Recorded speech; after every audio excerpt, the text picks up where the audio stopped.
من سنين طويلة كان مالك بيسمع عن أوضة في بيت جده محدش بيدخلها أبداً. أوضة مقفولة من 30 سنة، وكل ما يسأل عنها العيلة كانت بتتجنب الكلام. وفي يوم بعد وفاة الجد قرر مالك يفتح الأوضة ويشوف السر اللي وراها. جاب المفتاح القديم من الدولاب وقلبه بيدق بسرعة، وبدأ يفتح الباب بإيده المرتعشة.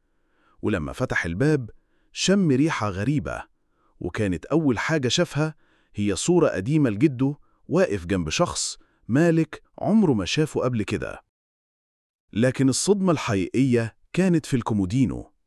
فتحه ولقى فيه ظرف كبير مكتوب عليه: لا تفتحه إلا إذا كنت مستعد تعرف الحقيقة. هل تفتكر مالك فتح الظرف؟ ولو فتحه، إيه اللي ممكن يكون جواه؟ لو حابب تعرف إيه اللي حصل مع مالك، اعمل لايك وتابعنا، واكتب في الكومنتات مالك علشان ننزل الجزء الثاني.